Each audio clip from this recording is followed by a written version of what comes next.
नमस्कार दोस्तों, स्वागत है आपका। दोस्तों, भगवान श्री कृष्ण ने भगवत गीता में मनुष्य को भोजन करने संबंधी बहुत ही महत्वपूर्ण उपदेश दिया है।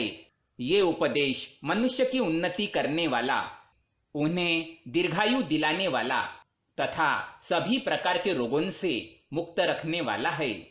जिस देह को स्वयं परब्रह्म ने प्रदान किया है, उन्होंने उस देह को शुद्ध और स्वस्थ रखने के लिए मनुष्य को उपाय भी बताए हैं। जो मनुष्य भगवान श्री कृष्ण द्वारा बताए गए इन नियमों का पालन करता है, उसका देह सदैव शुद्ध, स्वच्छ और विकारों से रहित तथा सद्गति प्राप्त करने वाला होता है। भगवान श्री कृष्ण ने भगवत गीता के माध्यम से मनुष्य को भोजन के प्रकार बताए हैं।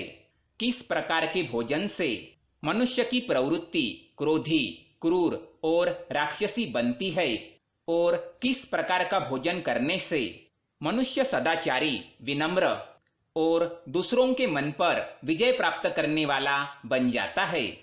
मनुष्य जिस प्रकार का भोजन करता है, उसे उसी प्रकार का देह और विचार भी प्राप्त होते हैं। अतः धन की देवी माँ लक्ष्मी की प्राप्ति के लिए मनुष्य को उचित भोजन सामग्री का ही चुनाव करना चाहिए।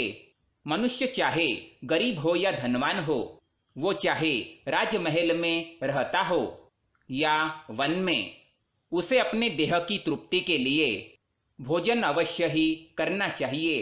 परंतु इंद्रियों की लालसा में इतना भी उन्मत्त नहीं हो जाना चाहिए कि वो तामसिक एवं राजसिक आहार का सेवन करके क्रोधी, क्रूर तथा निष्ठुर बन जाए। तामसिक भोजन करने वाला मनुष्य अपनी मान मर्यादा, संस्कार एवं अपने शील को भी नष्ट कर देता है और दुष्कर्म का मार्ग पकड़ लेता है। राजसिक भोजन करने वाला व्यक्ति क्रोधी, आलसी तथा हिंसक बन जाता है। किंतु जो मनुष्य ईश्वर का नाम लेकर सात्विक भोजन का आहार लेता है, वह देह से तो शुद्ध होता ही है, साथ ही उसका मन भी पवित्र और सुंदर हो जाता है। ऐसे देह में ईश्वर सदा ही निवास करते हैं। आइए जान लेते हैं भगवान श्री कृष्ण क्या कहते हैं। भगवान श्री कृष्ण गीता में कहते हैं, देहधारी मनुष्य की प्रवृत्ति 3 प्रकार की होती है, सतोगुनी, रजोगुनी तथा तमोगुनी। वह उसी प्रकार अपना भोजन चुनता है। मनुष्य अपने इंद्रियों को वश में नहीं कर पाता, इसी कारण वह भोजन के स्वाद का आनंद भी लेता है। जो मनुष्य अपने इंद्रियों पर विजय पा लेता है, उसके लिए भोजन का स्वाद अधिक मायने नहीं रखता। वह तो केवल अपने देह को ऊर्जा प्रदान करने के लिए भोजन ग्रहण करता है। परंतु जिस मनुष्य के इंद्रिय उसके वश में नहीं रहते, वह स्वाद के लालच में तरह तरह के व्यंजनों को खाने की इच्छा रखता है। ऐसा मनुष्य स्वादिष्ट अन्न स्वयं ही ग्रहण करता है और दूसरों में नहीं बांटता। उससे बढ़कर क्रूर कौन होगा। श्री कृष्ण के अनुसार जो भोजन सात्विक हो, वह सद्गुणी मनुष्य को प्रिय होता है। ऐसा भोजन आयु बढ़ाने वाला, जीवन को शुद्ध करने वाला तथा बल, स्वास्थ्य, बुद्धि तथा ऐश्वर्य प्रदान करने वाला होता है। इसमें गौ का दूध सबसे उत्तम माना गया है। उसके बाद धरती के गोद में उगाया हुआ अनाज और रसयुक्त फल भी सात्विक भोजन के श्रेणी में आते हैं। इसके पश्चात आता है रजोगुनी भोजन। जो भोजन अत्यंत तीखा, खट्टा, नमकीन, चटपटा, सूखा और जलन निर्माण करने वाला हो, वह भोजन रजोगुनी व्यक्तियों को प्रिय होता है। ऐसा भोजन रोग, दुख तथा शोक निर्माण करने वाला होता है। यह भीतर से देह को जलाता है और व्यक्ति को क्रोधी तथा क्रूर बनाता है।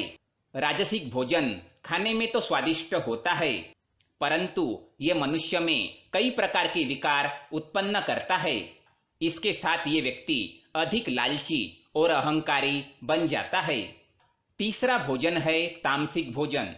तामसिक भोजन अर्थात अशुद्ध, बासी, दुर्गंध युक्त, खाने के 3 घंटे पूर्व बना भोजन जो ईश्वर को बिना प्रसाद चढ़ाए ही ग्रहण किया जाता है, वह तामसिक भोजन होता है।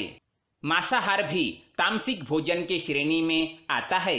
ऐसा भोजन राक्षसी प्रवृत्ति के मनुष्य के लिए अति प्रिय होता है।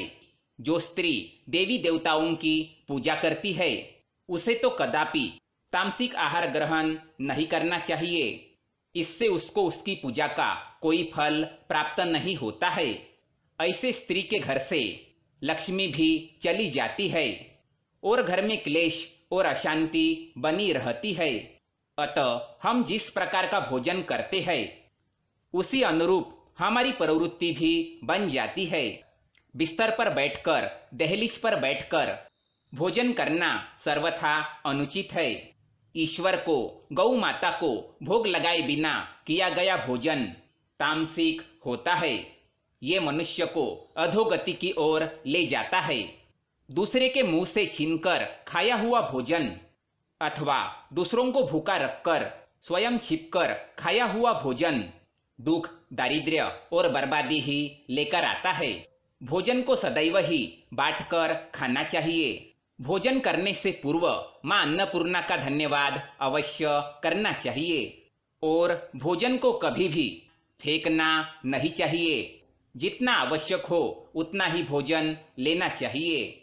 शास्त्रों में भोजन को परब्रह्म कहा गया है। अतः भोजन का अपमान साक्षात श्री कृष्ण का अपमान माना जाता है। इसलिए भोजन करते समय ये बातें ध्यान में रखें। अगर ये जानकारी पसंद आए तो वीडियो को लाइक करें, साथ ही चैनल को सब्सक्राइब करें ताकि ऐसे ही जानकारी वाले वीडियो आप देख सके। साथ ही कमेंट में जय श्री कृष्णा अवश्य लिखें। धन्यवाद।